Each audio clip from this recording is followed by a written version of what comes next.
Hey everyone, welcome back to the channel. Today what we're going to talk about is most likely the most criticized feature or aspect of the Arken Optics. And what I'm talking about is the eye box. So let's get at it.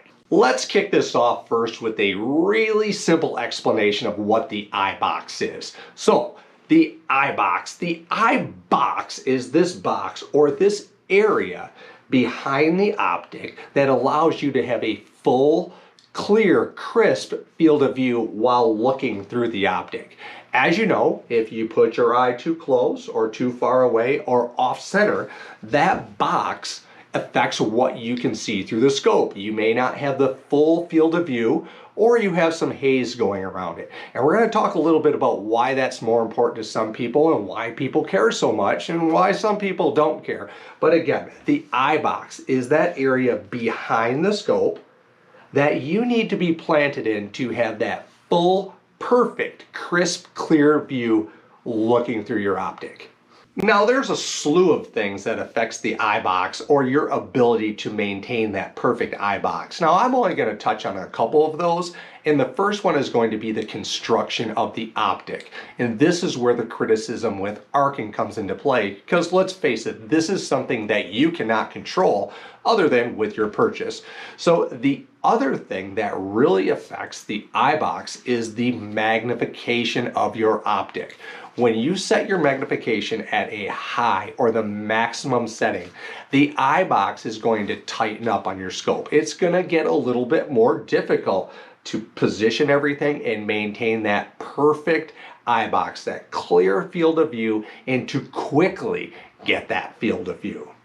Now, why is having a quickly attainable, perfect eye box so important? And who really wants this, right? Well, let's look at a couple different kind of optic designs and a couple different uses of the optics or shooters, and that'll better answer this question. So let's look at the low power variable optic. Now, this is an optic that is typically used in a tactical or a combat or some sort of an engagement type situation. So let's think about this. You're pulling the rifle up quickly, different targets at different ranges, moving targets.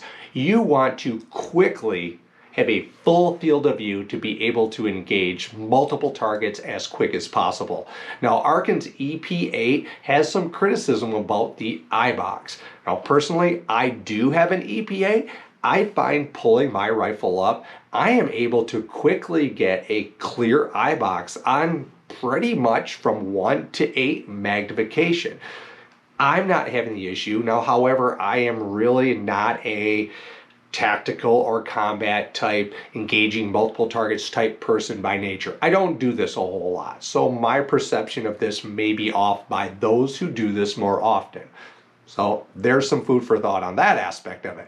Now, the other type of situation we may look into is the precision target shooter and the eye box. So you're laying in the prone position or you're on the bench and you're trying to stack multiple shots into a nice the tightest group that you can get.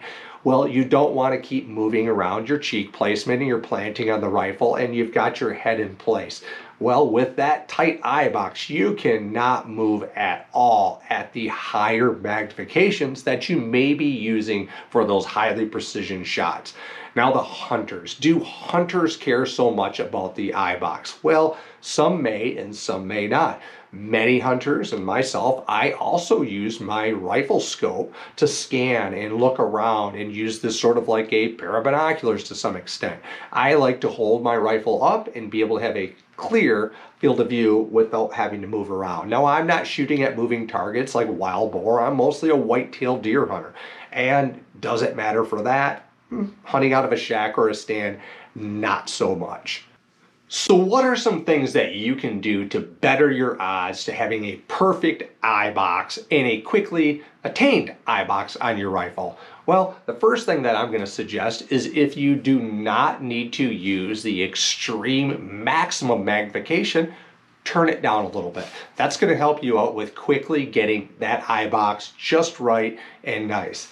The next thing is going to be the type of stock that you use. It is extremely important to have a very good cheek weld on your rifle. So if you have a stock that you have to move your head up and down, grab this rifle here, this AR, but if you have a stock that you have to constantly move your head around a little bit like this, it's going to be harder to maintain a perfect eye box. Now, having an adjustable stock has many benefits, and the eye box is just one of those. So having a rifle like this Ruger Precision with an adjustable comb on it, I can set this up to where I can have a perfectly rested noggin on the rifle, and it allows me to hold that eye box for a longer period of time, resting my head and getting this set up just right for the perfect distance, height, and all the aspects to get that clear field of view. There's a couple other options you can go with as well. Now, on many of my rifles, I'll go ahead and use one of these kind of attachments to the stock for a rifle that doesn't have an adjustable, mechanical type part on it. Bradley makes some nice ones. This is just a lace up. It's got a padded section on here. But again, this allows me to get myself planted perfectly and comfortably behind the rifle and get that perfect eye box each time. So if you are having problems with the eye box on your Arken Optic, what I'm going to suggest is you play around with the mounting first. Move your scope fore and aft a little bit. See if you can get this in that perfect position so your eye box, your distance from this ocular end to your eye, now don't get too close, we don't want the recoil smack, right? But if you're having problems with the eye box, move your scope back and forth, move your head around a little bit and find out maybe you have your scope slid back too far. Maybe it's too far this way. Move this around a little bit. As well, play around with your magnification setting. You may have your scope set at a magnification that you are realistically never going to use. So set your optic up, and lastly, practice, practice, practice. What we will find is the more time you spend behind the optic on each rifle that you have, the quicker you're going to get into that perfect, consistent, comfortable position. Repeatability is key here. So the more times you're behind your gun and in that same spot, you will quickly find that eye box and not find it as difficult to maintain. Now, this is something that I hear over and over on the social media boards when people have the complaint about the tight eye box on the Arken Optics. So this is, I would say, a validated concern that the Arken Optics do have a tight eye box, but hey, this is just something that has to do with the construction, and I can't tell you what the gives and takes and the payoffs are to get that eye box situation resolved. It may be a compromise in another area, but overall, I don't think it's something that cannot be addressed, fixed, or adjusted in most cases. So practice, practice, practice. So I hope you find this content useful. Let me know in the comments section, have you had issues with the eye box? Have you resolved them? And how have you done that? Thanks for checking in, and as always, keep on shooting.